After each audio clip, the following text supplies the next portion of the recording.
So wish and shall. I guess we'll have to keep those in mind. I don't know. I met again with Adrian in order to address her emotional outbursts in the past few weeks. It was our second time meeting, and while it is standard practice to have multiple sessions with a troubled student, as I assembled a report for the counseling department, I could not help but think, as we sat down in my office, that Adrian already seemed to show a remarkable change in self-esteem and confidence, and perhaps mine, Mrs. Richardson's, estimation of her as emotionally disturbed was erroneous. The paralyzing shyness and withdrawn attitude Adrian possessed last week was not entirely diminished, but she seemed to hold herself differently this week. However, this only lasted as long as our conversation pertained to initial introductory pleasantries. When I began once again asking about her parents, her feelings regarding her new school and her new home, she quickly lost what new confidence she had gathered up and withdrew again into herself. So once again, I partook in some collaborative make-believe. This time, I was aided by the fact that I had managed to do some research into Adrian's grandfather, and I had some insight into what she might actually be finding in the basement.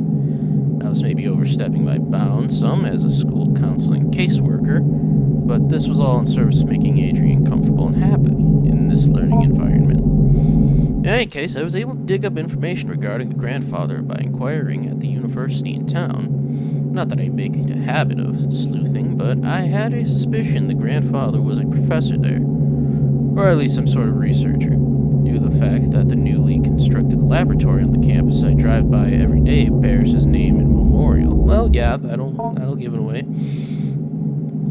He was some sort of anthropologist or linguist or neuroscientist. I did not have to dig that deep before the scope of his work became dizzying and I ran up against the limits of my undergraduate education. But back to the make-believe. God, you're such an ugly child. I can see why your parents hate you. God. What's your grandpa like? Is he a smart man? Not anymore, but I'm teaching him. I don't know why she suddenly has Down syndrome. So he's grown a good deal then. You've been feeding him well? Yeah, he's getting bigger, but he has a lot of room in his cage. He's still behind the bars? Yeah, well, he might be able to climb out eventually. There's this vent in the ceiling. Well, perhaps if he climbs out, I could meet him someday. Yeah, maybe, but he's not ready to leave. He can't take care of himself. I have to feed him, pick up after him. Ah, you store the food in your lunchbox. That's nice of you to share. He can almost talk. Can't speak with him. He doesn't Battery have low. Sort of. Battery low yourself. God. But how Charging battery. He has a mouth on the outside, on his shell, or the stuff holy fuck, I cannot read. Or the stuff that is his skin. I'm a little confused. Maybe you can go through a typical day with your gramps. Okay. I asked her to explain how exactly she goes about growing her grandpa, and Adrian began another tale. According to Adrian, in the week that had passed, much had changed in the basement. Looks the same to me. You should go see Grandpa first. Well, this thing's gone. The hairy thing that was here before is gone.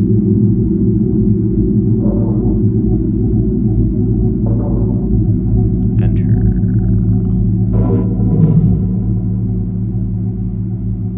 Note on an experiment.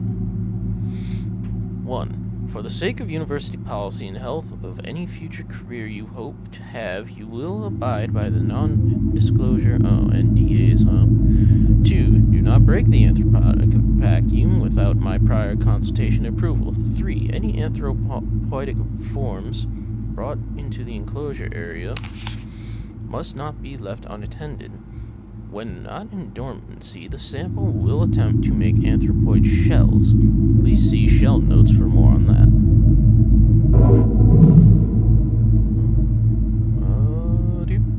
4. The sample's exposure to some of our neuronal activity is unavoidable. However, the spread at which its desirous yield is produced can be dampened by several precautions regarding libidinal and emotional urges. Keep conversation not related to lab work to a minimum. If you begin to suspect you are developing attachments to your colleagues, contact me as soon as possible. Oh, that's... Damn it. I wanted to read that. Oh my god.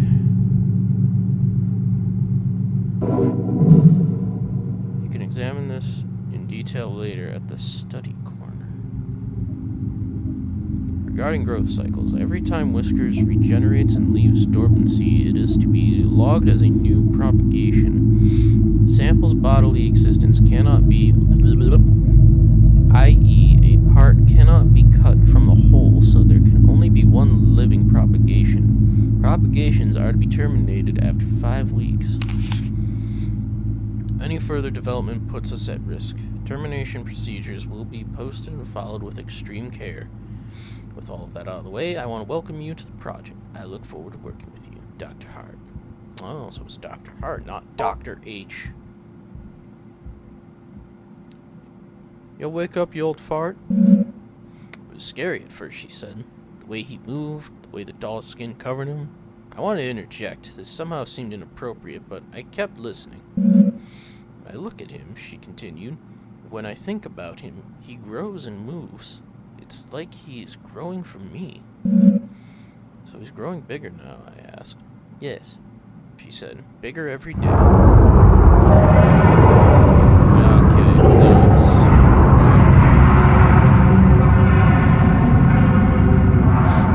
Grandpa, you put out a couple pounds, I see. This begins the actual growing part of growing your grandpa. Beneath the doll's burlap skin, the follices knit together what resembles a proper person, your grandpa. You're in charge of its cognitive development and diet until it's able to sustain itself. Currently, you're observing grandpa. Please click the arrow back button below for a brief tutorial of your duties as caretaker. Oh, so this is where the game actually begins. Oh, wow. There's some stuff. Here we can see a variety of options regarding growing your grandpa. Highlighted in red are objectives related to feeding and teaching Gramps. Important messages regarding Gramps' recent activity will also appear here. Oh, good. You'll need to find it food and learning material before you can move on to the next week. Some foods will make Grandpa happy, others merely content. Some food will make Grandpa disgusted to the point of nausea. Learning materials also scattered throughout the basement. Seek out vocabulary cards intended to help teach English and basic anthropoidic concept formation. The options highlighted in red are related to navigating around Grandpa's enclosure. The Go to Grandpa option will let you perform all actions directly related to Grandpa, feeding, teaching, observing, etc. Accessing the study corner will let you go over any documents you pick up as the weeks go by. It's a good idea to learn about the work of the people who last occupied this space, because, you're gonna die if you don't listen to them. Accessing the kitchen corner will let you search for food in the old fridge and prepare food for Gramps if need be. The help button will replay this tutorial. The save game will delete all your saves and you will have to start the whole game over again. The exit button will shoot you in the face. Okay. More buttons may or may not appear depending on your development of Grandpa, so watch out for them. One final note, take care to explore the basement at your leisure. However, due to the entropic nature of clutter and trash, different weeks may allow you to find things you have not previously discovered. Good luck! Don't die! Alright. Acceptable foods. Teach Gramps. Explore the basement. Alright. So that's gone. Trash. Trash pile. We gotta pick up all of this dirt.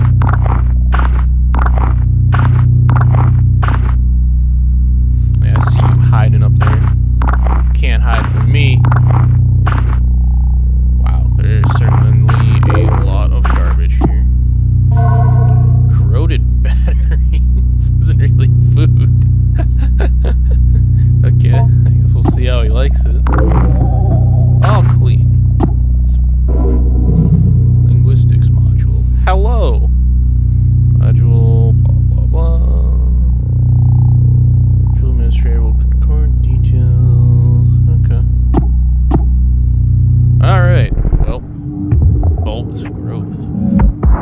Something appears to be growing from the wall. Take a closer look. Oh, jeez. It's a pulsating sac. Let's get a needle and poke it. Slimy membrane that is its skin seems to contain something. Might be able to be opened with a blade. Yeah, okay, we still can't look over that. Oh, now. So this is where, okay, so this is where the actual game begins then. Slouching under the weight of rot and refuse. Oh. More trash.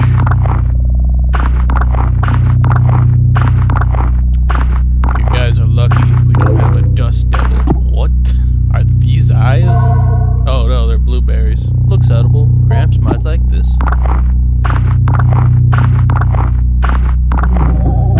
All clean.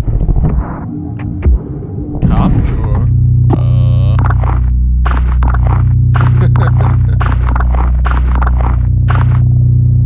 Looks like there's something growing out of that thing's mouth. Eames knows how to make things unsettling. I will give him that. An account of an acquisition. Let's read now. Before we began, he had us all cover our faces completely. An earthenware pot was, and on the inside, as we stole brief glances at it, we could see the interior was inlaid with mirrors. The gave it small pieces of dough, spoiled food, chicken feed, all keeping it content. So I guess this is supposed to be like a hint on what to feed it. Earthenware pot. You can see the interior was inlaid with mirrors. The blank gave it small pieces of dough, spoiled food, chicken feed. The keeper gestured towards a small bag where the food composted and told us to be careful not to feed it any meat. I asked if the rotting food was enough to sustain it, how it might get nutrients from any of this.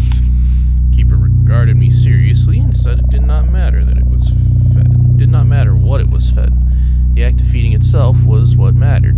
The act of feeding flesh is another act, however. He then gave me another series of grave warnings regarding not keeping any animal-derived foods near where I might be keeping it. So don't feed it meat and feed it garbage. I mean, we've got plenty of that. Oh, we need a key. Okay, well. We don't have that. More trash! Something about that painting looks strange. I don't know, I can't make out what's on it.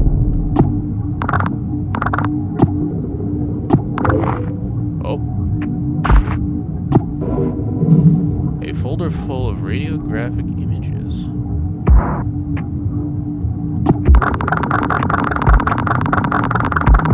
This is a painting? Looks like the painting was sick and had pus all over it or some shit. What is this? Fiberglass insulation. This guy just eat anything?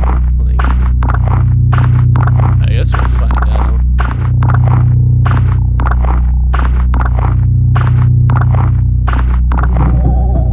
Why do you have to hide like 50 of the things up there? Another trash pile. Waste here smells particularly strong. There's probably a dead body. What is that? Simple paper doll. This might be useful in the construction of magic symbols.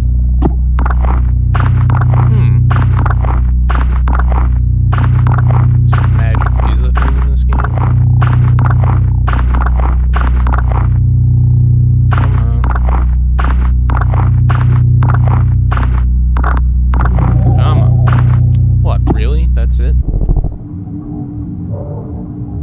No, because we can't go in there. Not again. Enter. Hi. Study corner. What's that? No. We'll look at that in a second, but we did miss some. This is the one. Ritual behavior with the sample, trading, and bargaining will result in dismissal from the project. The precise mechanism of the exchange of symbols and gifts required for a requested desirous yield is not known, and even then, anecdotal accounts of success are and in violent death. That's not good. Acquisition note 2. Radiographs. What the hell am I supposed to do with this? Alright.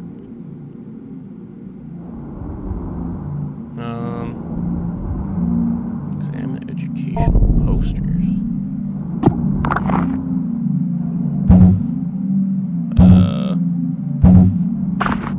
Really? Oh. A set of procedures regarding disposal/internment.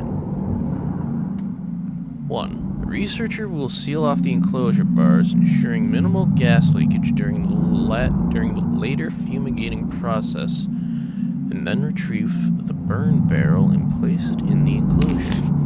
Allow at least 48 hours of time where the current growth cycle experiences no human-related stimuli. Do not enter the enclosure area nor any part of the basement. Ideally, you will not be on the grounds at all. After 48 hours, 2 researchers will enter the basement wearing their assigned mirror mask, mirror apron, and powered air purifying respirator. The researcher will use the vent system to fumigate the enclosure area. Wait 30 minutes and then use the fan system to ventilate the enclosure. Keep the fans running during steps 3 through 4. You could just say 3 and 4, but re-enter the enclosure area wearing your assigned mirror masks and aprons. The organism may or may not be in complete dormancy. If it is not in full dormancy, be assured that its capacity to act against you will be greatly diminished. With your assigned power drills, quickly remove any enclosure bars needed to access the organism. Put them aside for later reinstallation. Put the organism into the burn barrel, incinerate the organism thoroughly. Wait for any smoke to be properly cleared by the fan system. Turn off the fans. 1 researcher will retrieve the nucleus from the ash and place it in the mirror box. The other researcher will sift through the ash and place any other substantial remains in the biohazard bin in the room outside of the enclosure area. The bin is locked for safety purposes. The code is 323245. The researchers will fill out a termination form and leave it for Dr. Hearn. Okay, so the research team will sift through the blah blah blah blah in the biohazard bin in the room outside the enclosure area. It might be in that darkened spot. You have gained the conversation topic. Biohazard bin. Okay, well. What else? Search file cabinet.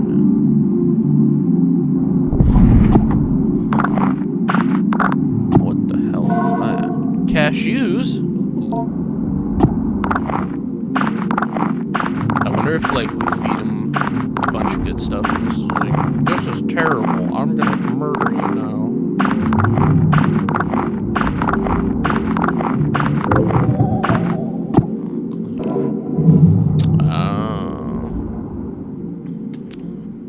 Damn it.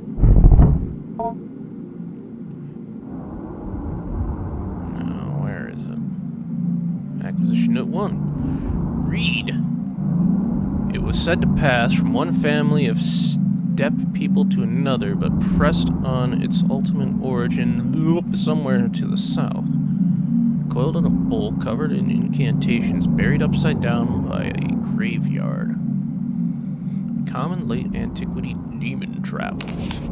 The keeper, an elderly man in failing health, was ready to expound on and on about the dangers of the organism, but when I asked more pointed questions about the history of its acquisition, I was given curt responses? Is this supposed to be responses? That had a way of circling back to vague warnings. Well, that's a thing. Search file cabinet numero dos.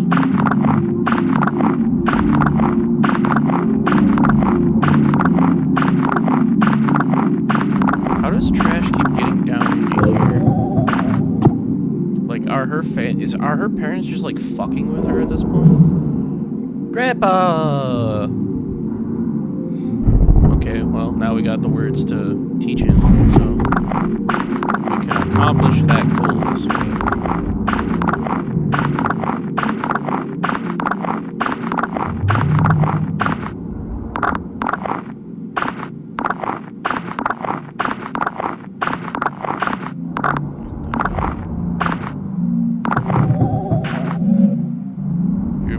Tape down fabric to reveal the cabinet's wooden bottom. Aw, yeah.